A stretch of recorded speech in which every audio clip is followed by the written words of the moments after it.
Okay, evening all. We have a nice full room this evening and some on Zoom too. I'm going to dedicate this shiur to two sad events this week.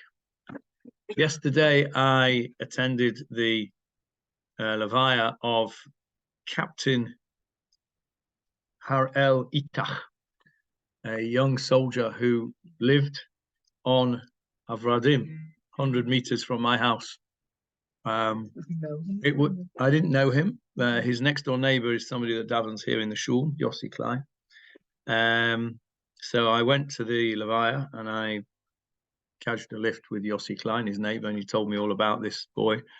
It was really quite an experience I don't think I've ever had before. Apart from the sadness of the 22-year-old boy, the prime of his life, being buried, they brought his comrades from the hospital. Yeah. One guy was brought in on a stretcher, on a hospital bed, with bandages all over the place and burns on his face. And he spoke, and he could hardly speak. His voice was very weak. It was just really heartbreaking. And of course, that's just one of hundreds. So I want to dedicate this to the memory of Captain Harel Itach and all the other heroes that we have. And the other person I want to dedicate it to is in the memory of Shalom Ben. Can't remember now. I went to a funeral today of a young man in his early 40s, Julia Posner's son-in-law. I can't remember Shalom Ben something now, but I can't remember what the something is. And that was also very, very sad. Young man had a brain tumor, left a wife and 5 children. The community were all there and supportive, and it was very sad. So I want to dedicate it to their memory today. Okay. Sorry, it's Shalom Cohen. Shalom Cohen, yes. I'm wondering whether his father's name, I can't remember that now. I haven't got his name, unfortunately. Yeah, actually, I've probably got it on one of my WhatsApps. I'll have a look at it later when we finish learning, and we'll have a little dedication after that. So, Yehi Zichram Baruch, their memories should be for a blessing. We are talking about the Shemonah Esrei, or to be more correct, the Amida. We all call it the Shemonah Esrei, which is wrong on all counts, really, isn't it? It is not Shemonah Esrei because it's not 18 brachos, it's 19. And we still call it the Shemonah Esrei even on Shabbos when it's only 7 brachos. So we should really try and get out of the habit, I suppose, of calling it the Shemonah Esrei because it's not accurate. And I like to be accurate. The problem is that I've called it Shemonah Esrei for 60-odd years. And so it's quite difficult to get out of the habit. So I shall try and call it the Amida. And you can feel free to correct me when I slip back into common usage and call it the Shemonah Esrei. So we're talking about the weekday Amida. We spoke about the first bracha in the last 2 weeks. As you know, each bracha has a name. The first one is Avot, and we talked about that in some detail. And that bracha ends off with Magen Avraham, and I showed you a source for Magen Avraham last time. Just remind you that the Chatimah of the bracha is what defines it. What do I mean by the Chatimah? Yeah, what is the seal, the finish? What is your Chatimah when you go to the bank? Your signature, yeah. So the Chatimah, what does it mean? What's the root of the word? Lachtom. Yeah, but it's what it means to end, to finish off, and that's why your signature is called a Chatimah. Yeah. Okay, we don't need to go into that. No. Yeah, but depends where you put your nose. So anyway, let's go.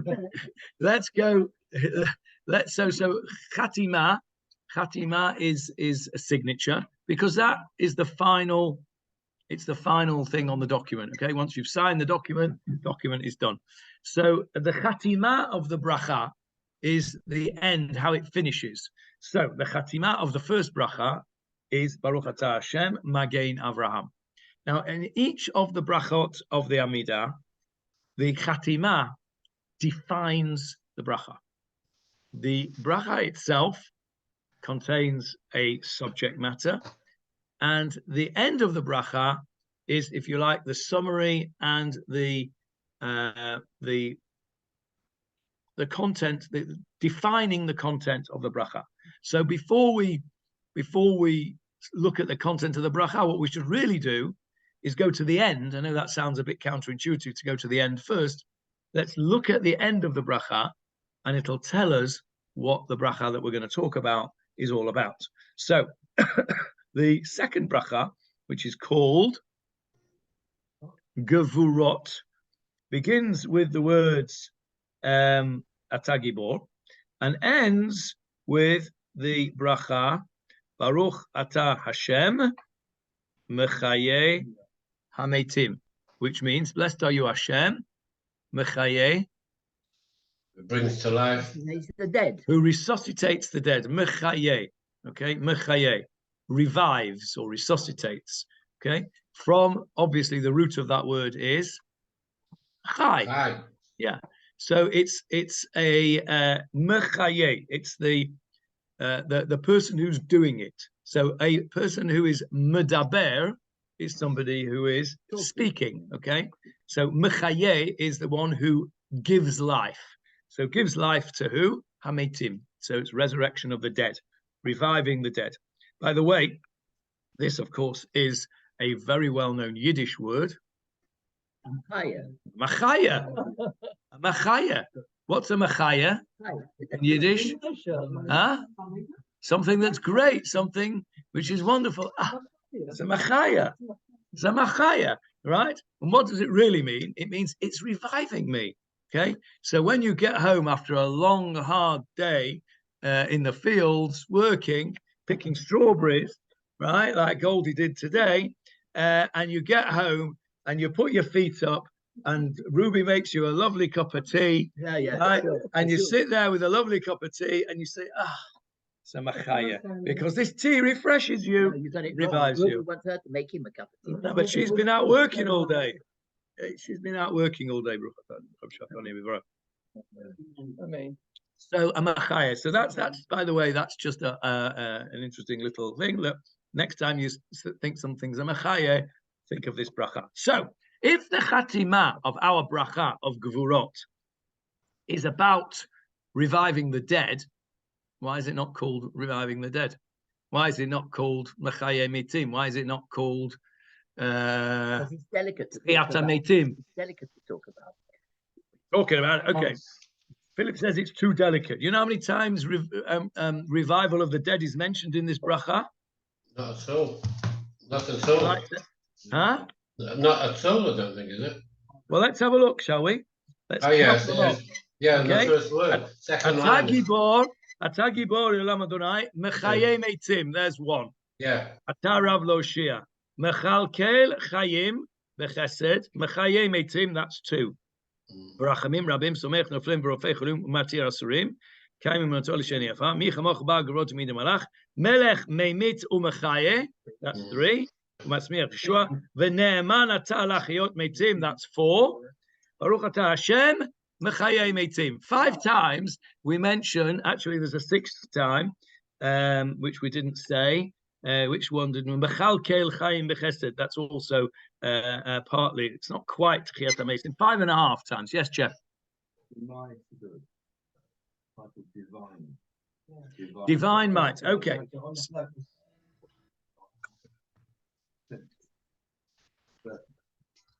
Chayim is just the end result of having divine might. Okay. Only someone with divine might. Okay. Right. Let me say that again for the people listening. Jeff says that GEVUROT might as in strength, not might as in maybe. Might, divine might. What I think what Jeff is saying is that the end product of that, in a way, is Mechayeh Mitim. Only a being with divine might is able to do Mechayeh Mitim. And you're right, Jeff. That is the bottom line. It is true. But a bracha, which has its ending as Mechayeh Mitim, and has at least 5 and possibly 6 references in the space of, how long does it take us to say that bracha? 5 seconds, 10 seconds, right? 5 times we mentioned Mechayeh Mitim. You would expect that the bracha would be called Tchiyat HaMetim. I would expect it to be called Tchiyat HaMetim. It's not, it's called GEVUROT. And the reason, of course, is that although Mechayeh Mitim is Gevurah, though revival of the dead, of course, is divine might, there are other divine mights which are not Tchiyat HaMetim, which are mentioned here. So let's have a look and see what the bracha is. Yes, Hannah? I'm thinking along the lines of maybe Mechayeh Mitim is an action that God does. But if we read the bracha, it says, Mi kamocha bal GEVUROT. Okay. So that is a attribute of God. Yeah, Mi kamocha bal GEVUROT that's what he is. Okay, And I want to come he back to does- Mi kamocha bal GEVUROT in a sec, because it's a very unusual phrase. So just hold that there, and then when we come in a few minutes to Mi kamocha, let's go back to that. So let's start at the beginning of the bracha. Ata Gibor, you are mighty. Gibor, mighty. Leolam, forever. You are forever mighty, Adonai. Mechayeh Mitim Ata, you are the one, and in brackets, the only one, who can revive the dead. Rav Lahoshia. Rav, yeah, much. Lahoshia, salvation. How is that translated in the new singers, Paul? Please, Rav Lahoshia.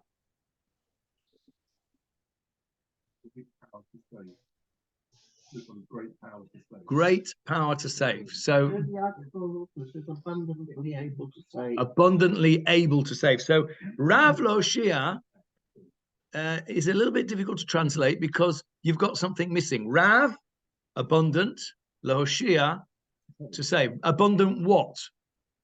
Well, we've just been talking about it, isn't it? Might, yes, Atagibor. So it's this might. This is the might of a Kadosh Baruch Hu. We're talking about, there is no greater saving than Mechayeh HaMeitim. We just, Faye, you weren't here. Faye was at the Levaya as well yesterday. Before you came in, I dedicated the Shiur to Harel and also to Shalom Cohen, who passed away today. Imagine if, if such a thing, you could even imagine such a thing, that HaKadosh Baruch Hu could be Mechayeh Meitim of course he can, had been Mechayeh Meitim and saved the lives of these young men who've died. Okay, so he said, the guy on the stretcher said that if it wasn't for Harel, he would have been killed 10 times over. So maybe that's Mechayeh Meitim for him, and this is the Rav Lahoshia, this abundant might of a Kadosh Baruch Hu. Only a Kadosh Baruch Hu can do these things. Only a Kadosh Baruch Hu can, and that's what we're recognizing here is the might of a Kadosh Baruch Hu. Let's go on now and have a look at what's coming next, because then something very strange happens in this bracha. Mashiv haruach umorid hageshem. He causes the wind to blow and the rain to fall. What's that doing there? What is that got to do with Gevurah? What's that got to do with strength? It's life. The rain brings life. Okay. The rain is giving water to the food that we eat. So we need it, or we drink the water. Go on, what have you got there? in winter, blow when we need to rain. This is not you say the help. This, yeah. This is not the request. This is an acknowledgement. Correct. We have a request for rain later on. V'tein tal umata livracha. This is not, we've been through this before. This is not a request for rain. This is a recognition of the one that it is God who makes the rain fall. Now, I would have thought, one second, Hannah, I would have thought that this bracha here, this little bit, Mashiv Ruach Moed Geshem, would fit better in the bracha for sustenance, which is v'tein bracha. And of course, we do have v'tein talumata. That is the request. But this here is, as Paul has said, an acknowledgement of the fact that it is the Kadosh Baruch Hu is the one that causes it to rain. I think Philip is right that the rain, of course, is water. Is without water, we're all dead. And that's why. What are they looking for when they're looking for life on other planets? The first thing they're looking for is water. Yes, Jeff.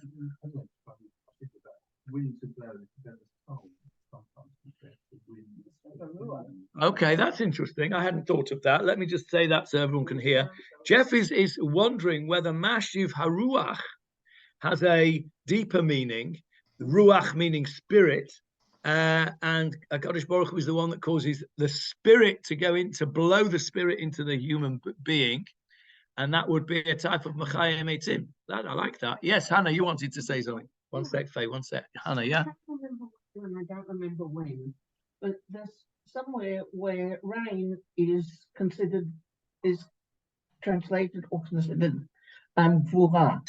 And also when remembered that when we hear thunder, which is associated with rain and wind and storms, it's also, the bracha is also Koach Ugvurato. Yeah. So, okay. So what Hannah is saying is that the rain, especially when it's connected with thunder, when we say the bracha for thunder, shekocho ugvurato malei olam, whose strength and might fills the world. Okay, Faye. Also, like, to pick up on what Philip said, like the rain, it's like the rain brings like all the dead that's in the earth dies, all the seeds die, and then they come back up, and it's the rain that brings them back. Okay, so I think that's amazing. It is Mechayim Eitim. I think that's a fair. Yes, Johnny wants to say something. Yeah, I'm only reading from the Art Scroll. It says that the actual words Mechayim Eitim are only mentioned 3 times. Those actual 2 words in the bracha. The first one is showing us the awakening. We're fast asleep. God's waking us from we could be dead if we don't wake up. So he's waking us from a sleep. The second one is, as you've just said, about the water, Mashiv Ruach. And the third one is the literal translation of resurrection, the dead. But the first one is waking us up in the morning. So that's the three expressions Mechayim Eitim, but we have the concept said another 2 or 3 times as well. Okay. Yes. All right, so we've said Mashiv Ruach Moed Geshem does fit here because we're not asking for rain at this point. We're acknowledging that it is HaKadosh Baruch Hu who, as it were, produces that life-giving wind and rain. Okay, and therefore it makes sense. Well, but the next question, I just answered my own question almost. The question is, why put Mashiv Ruach there in the middle? Why not put it at the end or the beginning? What's it doing in the middle there? Well, the answer, as I almost just said then, is in the next 3 words. Mechalkel, Chayim, V'chesed. What is Mechalkel? Who feeds, actually. Yes, who feeds. Yeah. Mechalkel. What is Kalkala? The economy. The Kalkala is the economy. Okay. So Mechalkel means to feed, to sustain. That's a good word. Mechalkel chayim bechesed. He sustains life through kindness, and therefore it makes sense that the rain that we mention his gevurah, his strength with giving us rain, is at this point, because it's at this point that we're recognizing the kalkala, and that is the sustenance that we get from food. Food cannot grow without water.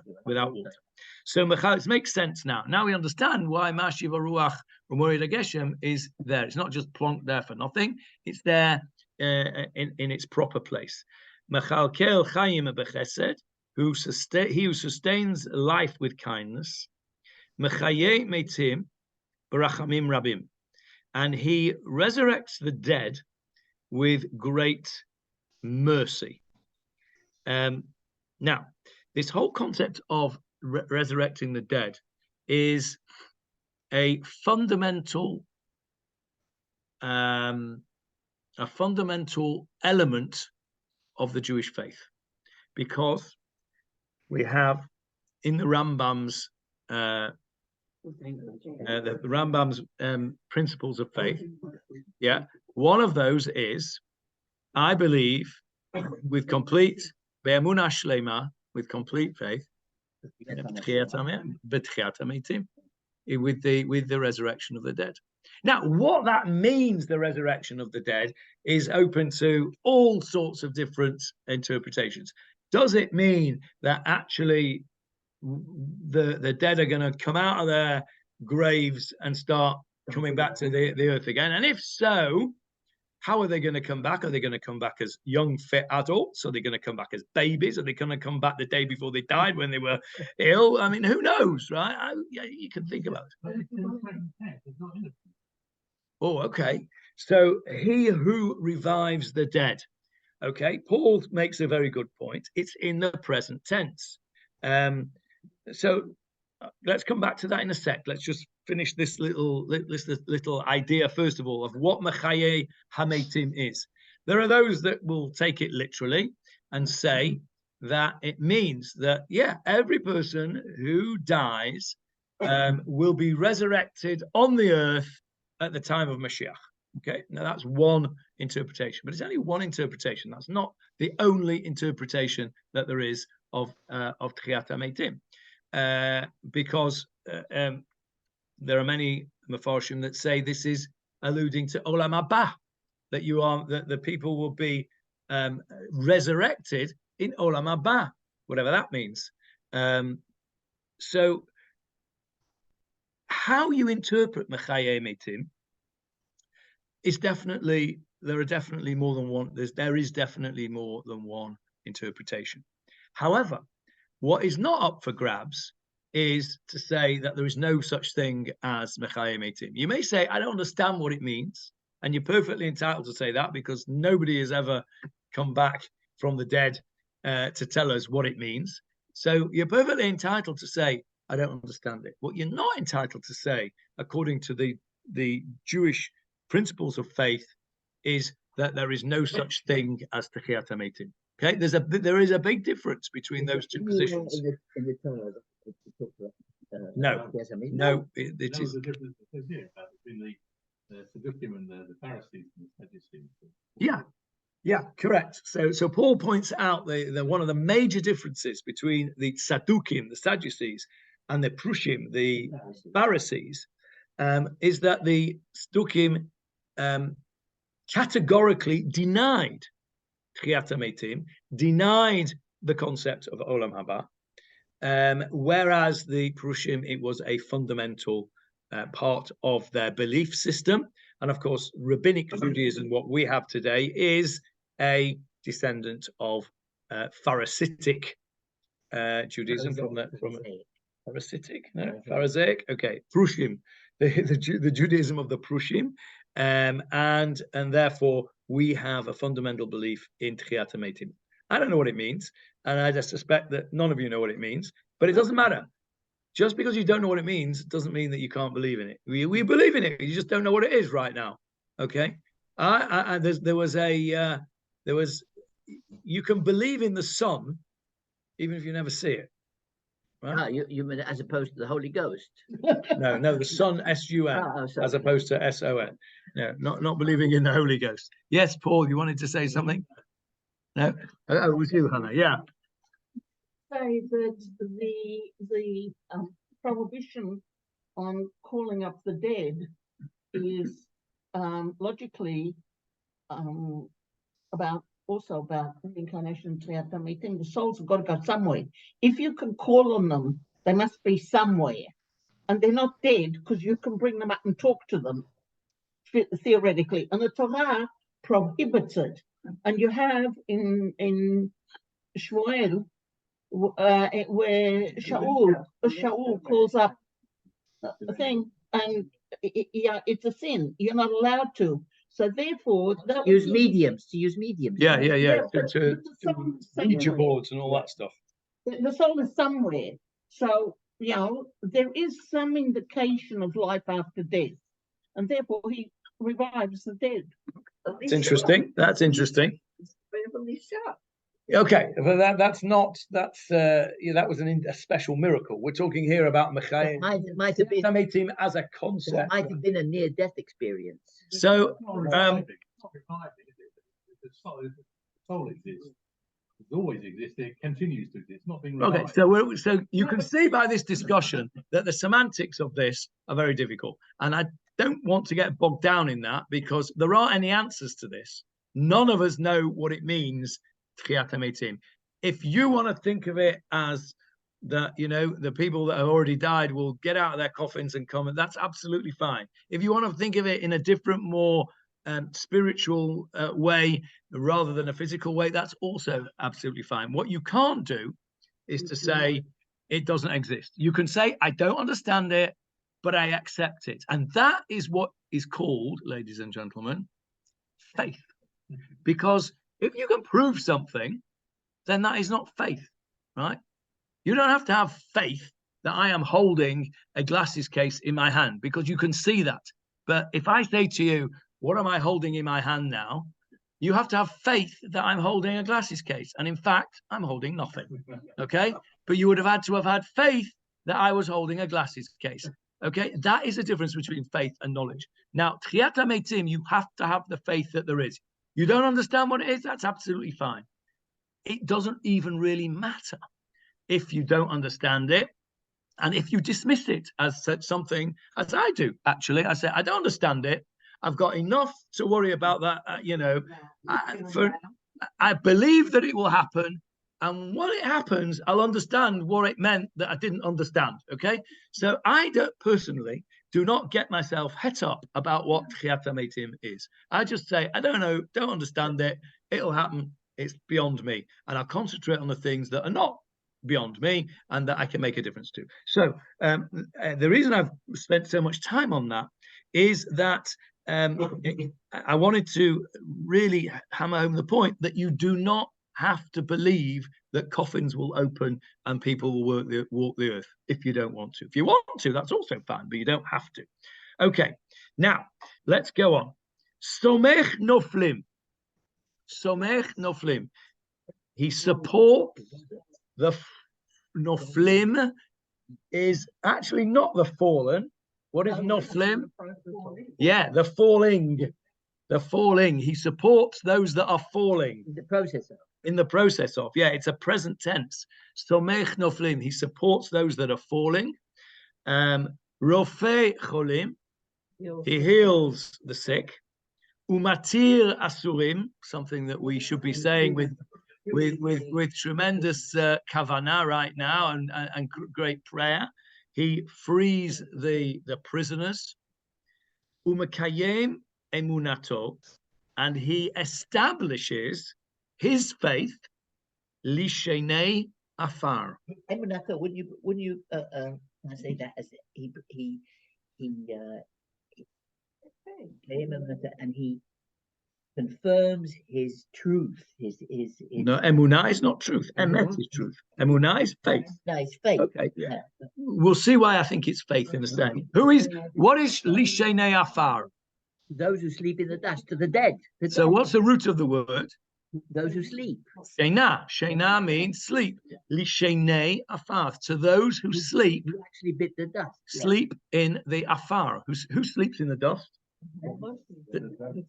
Okay, the homeless do sleep in the dust. That's true, but here it's referring to the dead. Those who sleep in 6 foot under. Okay, so he establishes his faith. What does that mean? His faith, that Hashem's got faith in the Shenei Afar, or the Shenei Afar has got faith in him. It's one of those ambiguous words.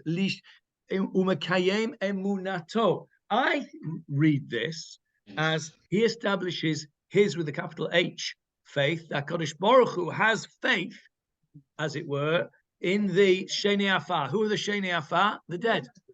On the other hand, you could understand it that the Shenei Afar have faith in HaKadosh Baruch Hu that they will revive. So it can be understood in both ways. They translate it. Article said maintains faith. It Okay, Makayem means to establish, like maintain. Kiyum Hamadina. I don't think Makayem really does mean maintain. When you say Kiyum Hamadina, you mean the establishment of the state. It wasn't maintained because it didn't exist at that stage. I think Makayem comes from the word Kiyum, to establish. But I think the meaning of it is to maintain. I agree, but it's a loose translation. But the meaning is fine, and that is that he maintains his own faith. That's HaKadosh Baruch Hu's faith in those who are sleeping in the dust. In other words, he believes in them. Remember, we spoke about this right at the beginning in Moda Ani. Or, thank you very much, Goldie. We've taught Goldie at least one thing, if nothing else. We've taught Goldie a bit of grammar, right? Because what do we say? We say, Modeh ani lefanecha melech chai v'kayam. We thank you. I thank you, HaKadosh, before you, HaKadosh Baruch Hu, melech chai v'kayam, the living and existing King. Shehechazarta bi nishmati b'chemla, that you have returned to me my soul with kindness. Rabbah emunatecha. Great is your faith. What do you mean, great is your faith? We always understood that, didn't we? To mean great is the faith that we have in you. But it's not. He's got faith in us. Kadosh Baruch Hu has faith in us. Beginning of the day, we're saying, Kadosh Baruch Hu's got faith in us. And therefore, we have to behave accordingly.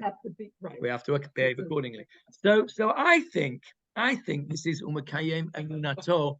It's to who establishes or maintains, if you like, his faith with a capital H. How many translations have got with a capital H there, please? Yeah. Any not got Art Scroll as well. Yeah. You've got capital H. Yeah. Okay. So fine. Now we come to what Hannah was talking about before, and before we go on to Mi Kamocha Ba'al GEVUROT, we just need to take a step back and understand what these three beginning brachot, in other words, the Avot, GEVUROT, and the third one, which is Kedusha, holiness. What are those about? Remember, we did give an overview right at the beginning of the discussion of the Amidah of how the first three brachot are praises of HaKadosh Baruch Hu. The middle section is the requests, and the last section, the last three, is thank you. Okay, schmooze him up, ask for what you want, and then say thank you. That's how life is, and the Amidah is no different. So, so we are speaking about the qualities of HaKadosh Baruch Hu, the midot, the characteristic traits of HaKadosh Baruch Hu in these first three brachot, which are praiseworthy. We're praising HaKadosh Baruch Hu, and that is why we have this next little bit, which seems to be out of place, because it's a question. It's obviously a rhetorical question. Mi chamocha. What does that mean? Who is like? Who? Me. Who? Ka is like. Mocha. Who is you? Who is like you? Ba'al GEVUROT, the master or the one who does these strong things. What strong things? The things we've just mentioned. Now, wait a minute.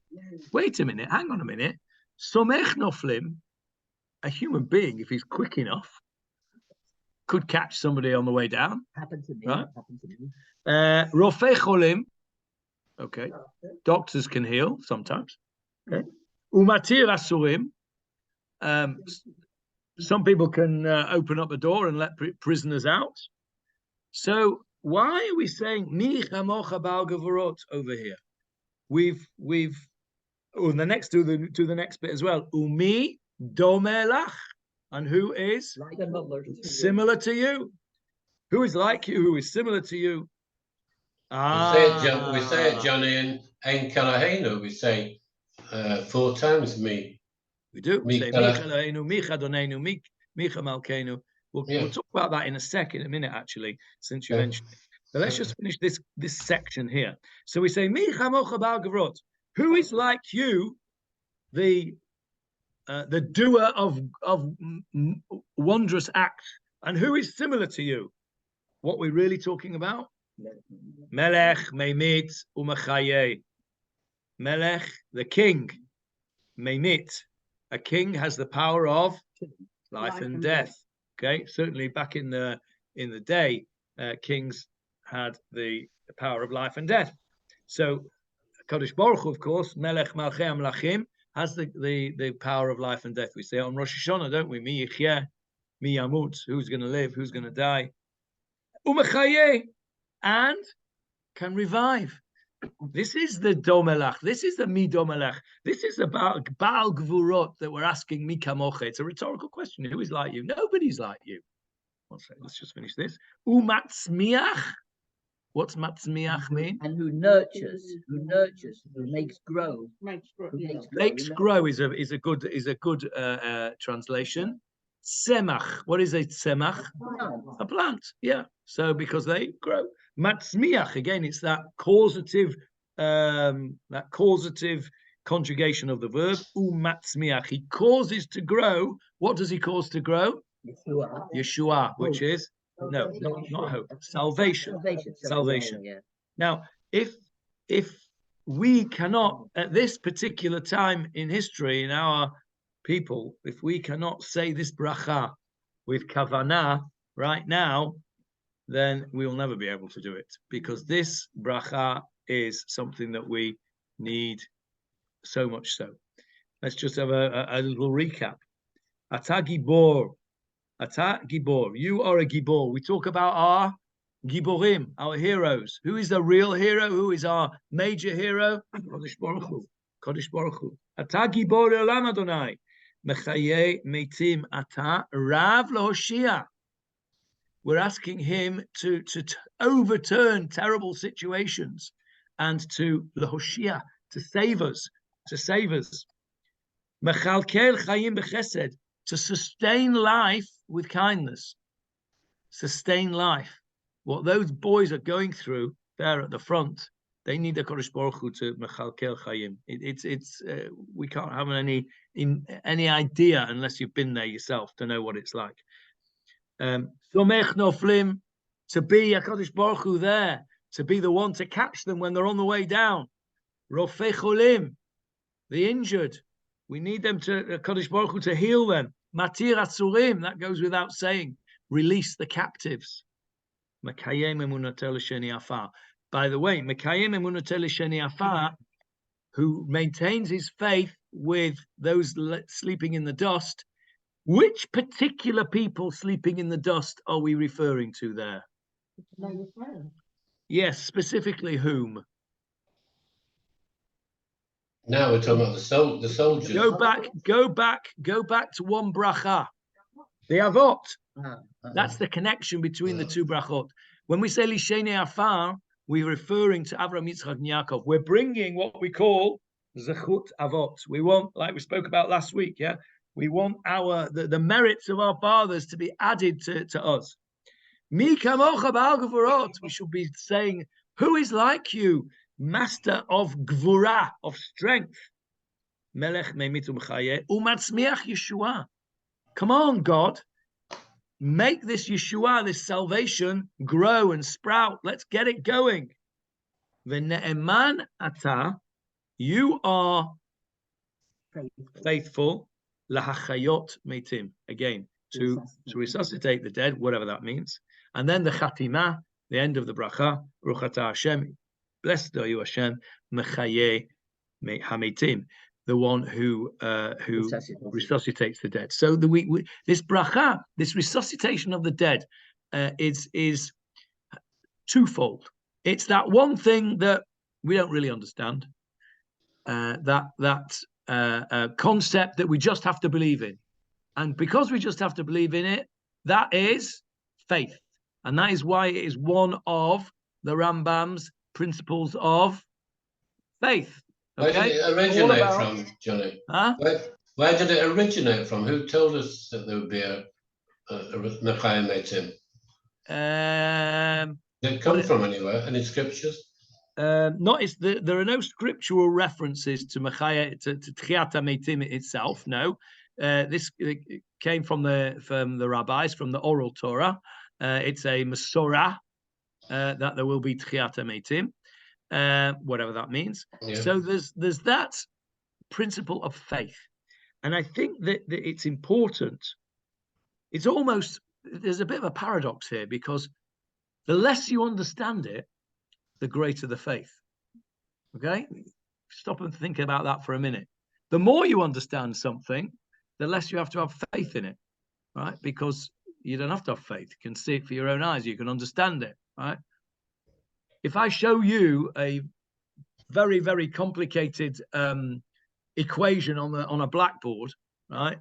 And at the end of it, it says E equals MC squared, right? Most of us would have to have faith in that. You know, if I told you, you'd have to have faith in me that I was telling you correctly, or you'd have to have faith in something. If I put Einstein, I'm not Einstein, no. If I put on the board 2 + 2 = 4, you don't really have to have faith in me for that, because you understand that yourself. So in some ways, the less we understand about Tchiat HaMeitim, the greater our faith. The danger is if you turn around and say, I don't believe in that. And I don't believe in it because I don't understand it. Well, that's an arrogance. Okay. First of all, you're saying, I understand everything, and this I don't understand, and therefore it can't be. Because I don't understand it, it can't be. I actually don't understand how an aeroplane gets off the ground. Any of you understand how an aeroplane gets off the ground? Theoretically or practically? Yeah, practically. How does that huge, heavy thing weighing hundreds of tons, how does that get off the ground? It's a miracle to me every time I get on the plane. I don't know, I've no idea. But it can be proven to me. I've seen it, I've been on them. No, it can be proven to you. Okay, but I don't understand it. But I have faith, don't I? That otherwise I won't get on the plane. Yeah.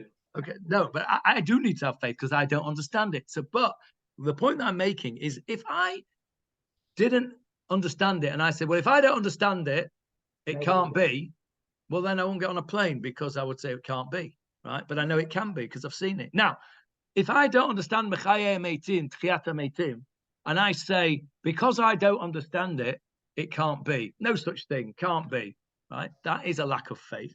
And that is, you're not allowed to do that. That is a fundamental faith in a Kodesh Baruch Hu, is Tchiat HaMeitim.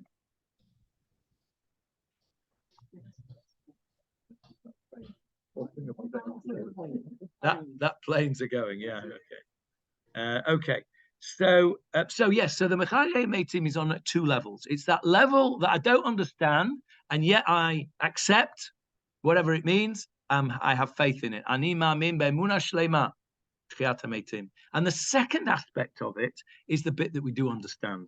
That Mashiv HaRuach U'Morid HaGeshem, the fact that, as Faye put it, you can take this seed, which is, what is a seed? It's a bit of dead material, right? And you put it in the ground, and you put water on it, and you give it a bit of sunshine, and it comes back to life. Now, if you didn't know how the process of growth worked, right, and you were just saw this bit of rubbish and you put it in the ground, this bit of compost that you put it in the ground, and then something sprouts out of it.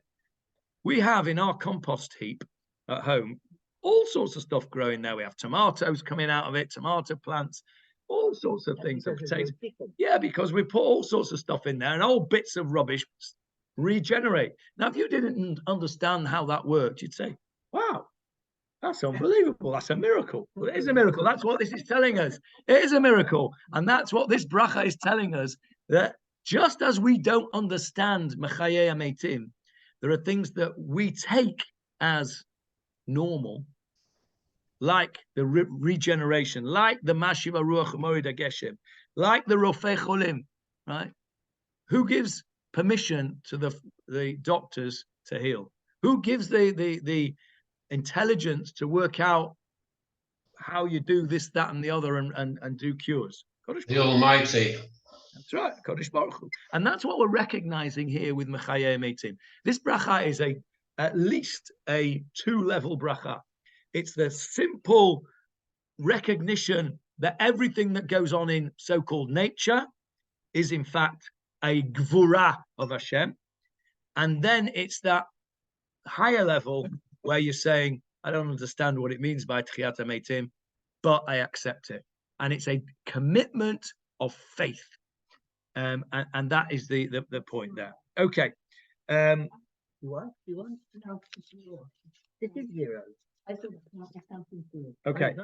Yes, Hannah. I was just fan of the word social, but not really. I sort of looked at it differently, and when it says all the things, like I kept saying, the sentences by Amitim, Barachamim, Bim Samech Naflim, and Rofei Cholim, the bracha is telling us that God does all these things, not the doctor. There's a pasuk somewhere in the Gemara, I've been told, I don't personally found it. Hatov sheberofim legehinom. Yeah. Yeah, I won't be going there. I was no good as a doctor. And one explanation for that is that the doctors who are good doctors, cause people to believe that it's the doctor who's curing and not God. Whereas in actual fact, from what I understand of Judaism, is that we're expected to believe that every little thing that happens, even the most mundane of them, are all done by God, no matter what it is. And therefore, it's not a question of, we could do these things. We're supposed to, in the bracha, understand that God is actually doing this. God is saving souls, and God is, healing them and doing everything. And he's responsible for every little thing. I think that's a perfectly reasonable explanation. Tov sheberofim legehinam. It's a Gemara that says that, the best of doctors will go to hell. And it means, as Hannah has said, what does it mean? That it means that those who think they're the best of the doctors, right? Those that say, "Hey, look at me, look at me. I'm a big shot doctor," and the doctors have to do what the Rambam says. There's a Tefilat HaRofeh. The Rambam, of course, who was a doctor, wrote this Tefilat HaRofeh. Many doctors, including myself, had it in my desk, on my desk. It actually was on the wall in front of things.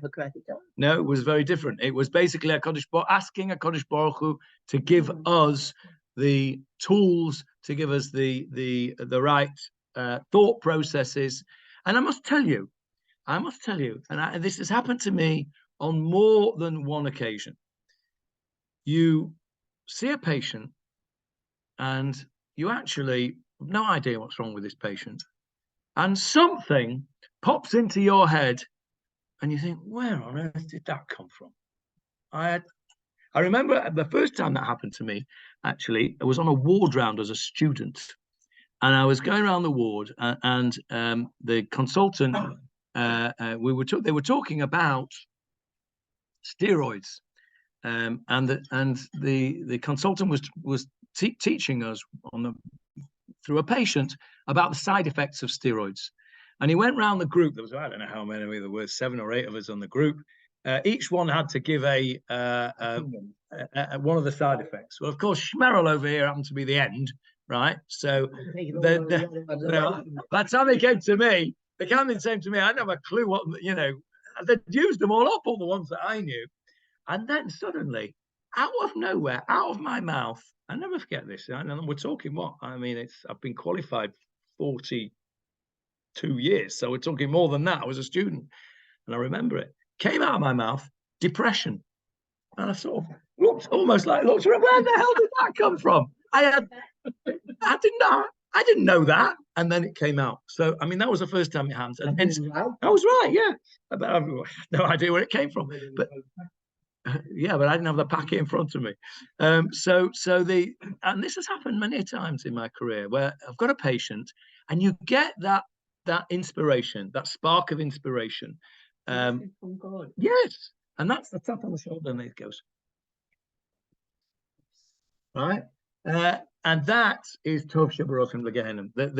And that was the prayer of the Rambam. The Rambam prayer for the doctors is basically, we had to sum it up in one sentence. Please, God, help me to cure this patient in front of me.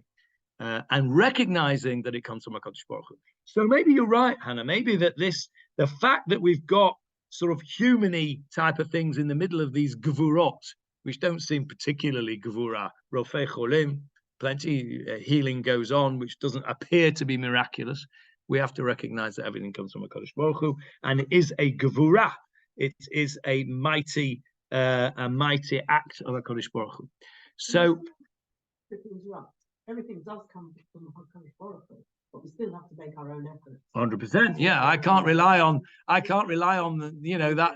that piece of inspiration. I should have gone onto their books and learned about the steroid side effects, right? I should have known about my own studying, because I should have put my effort in. And it's very interesting that you should bring that up, actually. There was a great rabbi who died in about 1994.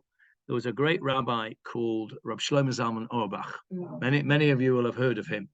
And one of his talmidim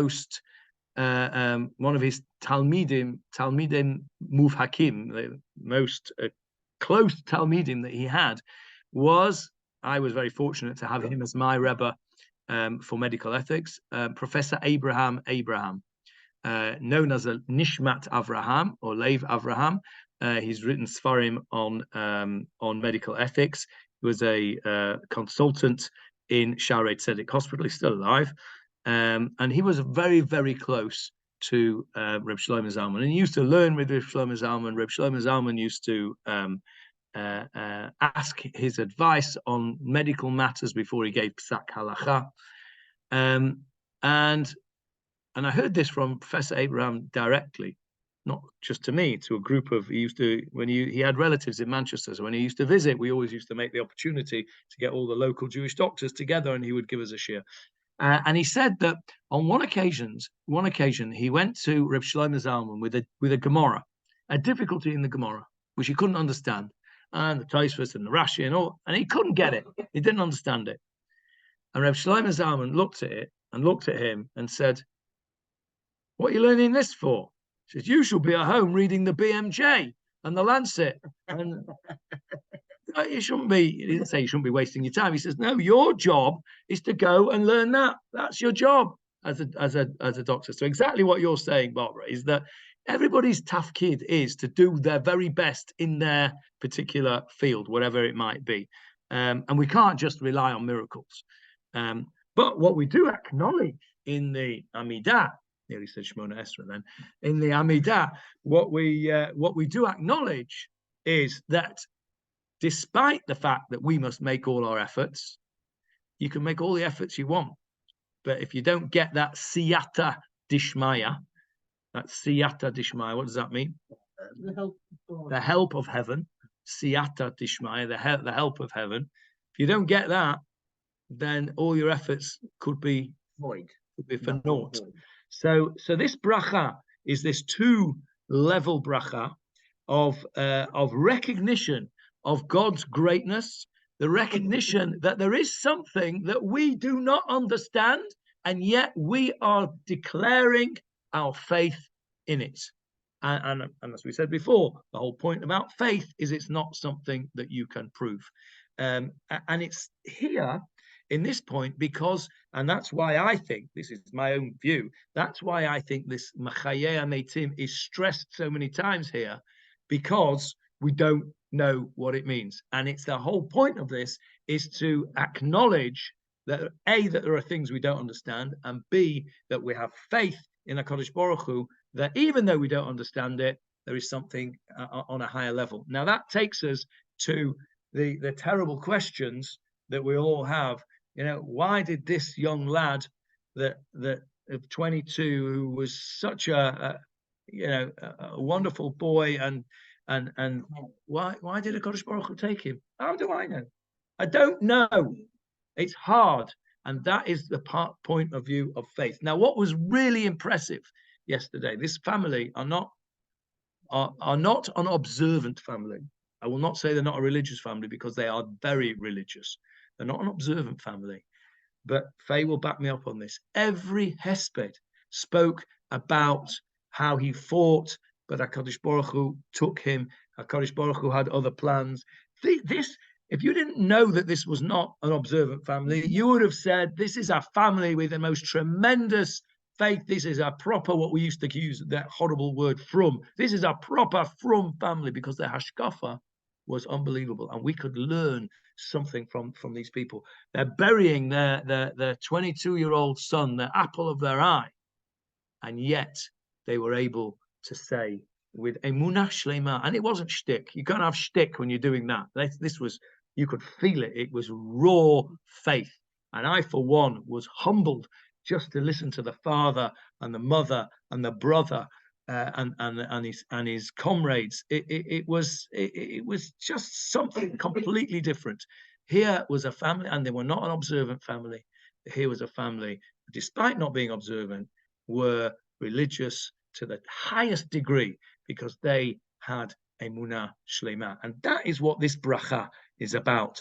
I think the reason that we've got 6 times or 5 or 6 times the concept of Mechayim Eitim is this bracha is telling us there's something that you do not understand, Lieberman. Don't think that you're such a big shot. You understand everything. You don't understand zilch, because there's this Mechayim Eitim, Baal Gevurot, mi kamocha, Baal Gevurot, umi domalach. Who is like you? Nobody is like you.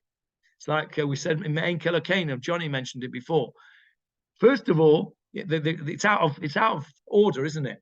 We say Ein Kelokeinu, there is no one like you. And then what do we say? Michaleinu, who is like you? Should be the other way around. Michaleinu, who is like you? No, Ein Kelokeinu, there's nobody like you. So, right? No, okay, we're thanking you. That's after we've said that. But really, you should ask, who is like you? Answer, nobody. We don't say nobody's like you, and then you say who is like you. The Mefarshim say that if you say who is like you, you might start questioning and think, well, actually, maybe this is like you, maybe that is like you. No, so we start off saying, first premise is Ein Kelokeinu, nobody like our God. Then you can ask the rhetorical question, Mi Kelokeinu, who is like your God. So I think that this bracha of Gevurot is well named of Gevurot because we're talking about this ultimate Gevurah. What is the ultimate Gevurah? The ultimate Gevurah, the ultimate heroism, the ultimate strength is something that nobody else can do, right? The strongest man in the world, right? The strongest man in the world is the strongest man in the world because nobody else is as strong as him. So who is the Baal Gevurot, the as it were? It's HaKadosh Baruch Hu. And we're acknowledging that as a fundamental part of faith. So this bracha. Is it possible this could have been the first bracha? Good question, Johnny. Good question. Why is it that this is not the first bracha? That's a very good question.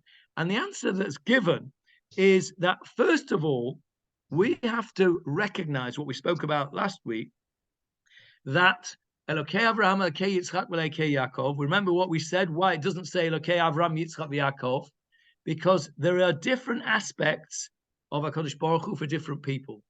And each of us has our own individual God, as it were. HaKadosh Baruch Hu is HaKadosh Baruch Hu, but the aspect of HaKadosh Baruch Hu that we relate to, it's our personal thing. So first of all, who is it that we are recognizing as God?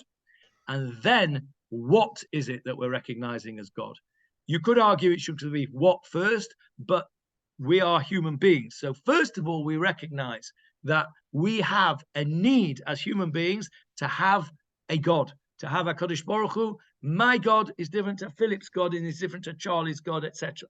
Because I'm a different person. I have different needs. I have different thought processes. I have different problems. rest, we all got individual things. And that's Elokei Avraham, Elokei Yitzchak, Yaakov, Ve'Elokeinu. Once we have recognized that we have that relationship, that personal relationship with God, then we say we acknowledge the greatness of that particular God, i.e. our relationship with the God, and we're stating, I have complete faith in what? In the God that I was just talking about in the previous bracha. So I think it does fit that it's here, although the question is asked, your question is asked by many of the Meforshim, that it would work if it was the other way around and this was the first one. But the answers that they give is that first of all, we need to acknowledge that we have that personal relationship with God. Any other questions? Yeah. Yeah. You said in the course of the Shiur that the Shnei Afar refers to the yeah. I don't understand whether you could translate it. Umekayem emunato l'shnei afar. Shnei afar. Not two. Not The two. sleeping ones. Yeah. Okay. Shnei afar. Could that be that he keeps his faith with the fathers? Because we're told many times in the Torah that God keeps his promise and his covenant to us, to Abraham, to Yitzhak. So could it be translated with? Yeah. Okay. Exactly that. Many of the Meforshim say exactly that. That Mekayem emunato l'shnei afar. It means he's keeping his promise to Abraham, Yitzchak, and Yaakov. What was his promise to Abraham, Yitzchak, and Yaakov? That we will be his people, that this will be our land, and that he will be our God. So yes, absolutely. Many of the Meforshim say Mekayem emunato l'shnei afar means exactly that. The shnei afar are the avot, and the Mekayem emunato is him keeping his promise. Exactly that. Yeah. Yes, Paul. What's the status of the are they simply afterthoughts that are a nice reference point, or are they in fact the skeleton on which the framework on which the whoever it was wrote the Mida worked it out? You're asking me what I think? I think probably they were added in later as headings, but you could argue it the other way because they work as skeletons for them to flesh out. I don't know is the answer. Something inside of me tells me that they were headings added in afterwards. But if somebody was to tell me no, that's not the case, they were that was the framework, then I don't think that it doesn't fit. So I think it could be either. The beauty of the headings, and I'll be honest with you, when I learnt the Amidah, the Shemonah Esrei, when I was a little boy, I don't remember seeing them. They certainly weren't in the Singer's prayer book that I learnt from when I was in shrubberies in England. So for me personally, it's a bit of a chidush to see them actually written down, because how many times you actually look in when you're saying the Shemonah Esrei? If you know it Baal Peh, you shouldn't really say it Baal Peh, really. But if you do know it Baal Peh, some people, I personally, for example, I do know it Baal Peh, and I actually find it easier to concentrate not looking inside the Siddur. Yeah, I know that Barbara's strange. It's a bit counterintuitive. I find it easier to concentrate with my eyes closed, saying the words Baal Peh. If I'm looking at, sometimes after looking the words, like I don't quite know Tikanta Shabbat, full, I get a bit mixed up. I get on a wrong loop if I don't look in for that. So I tend to, look in for that. But most of the other ones, I do know well enough Baal Peh not to look in. And I personally find that easier to concentrate. My Rosh Yeshiva, when I was in Manchester Yeshiva, I'm just going to say that. Yeah, he would not even say Hakol Niyeh B'Dvaro without a siddur, without looking in, right? And I'm sure he knew it off by heart. Yeah. So I think it's horses for courses. The idea is whatever, however best you can concentrate. I find it easier to concentrate if my eyes are closed and I'm not got the other. Maybe it's my ADHD popping in. I might be davening and then I'll see something out the corner of my eye, and then before you know where it is, Your mind has gone. It's you usually wandering right in front of me. Yeah. So if your eyes are closed, you can't see Philip trying to disturb you or hovering, waiting for you to finish. Yeah. Okay. Any questions on Zoom? Warren, yes, please. It might be my ignorance, but how can you be non-observant and be religious? Okay, because observance of the mitzvot is only one aspect of religiosity. Religiosity means faith in HaKadosh Baruch Hu first and foremost. And these people had faith in HaKadosh Baruch Hu. The next level may be to have that faith in HaKadosh Baruch Hu to the degree where you actually want to do the commandment, keep the commandments that he has said. Maybe they're not quite there yet. But there are many people, Warren, who are observant and who are not religious because they don't actually believe in the whole thing. They're just what we call orthopraxic. They're just going through the motions, doing the mitzvot because they're there and because that's the way they were taught, but they don't actually, either they don't think about it or they do think about it and they don't actually believe it. They're just doing it because that's a way of life. I don't know what that means. So yeah, you can be religious and not observant. You can also be observant and not religious. The ideal, of course, is to be both. We both, yeah. All right, thanks. Okay. Laila Tov, everybody. Laila Tov. Thank you, Johnny. Thank you. Excellent.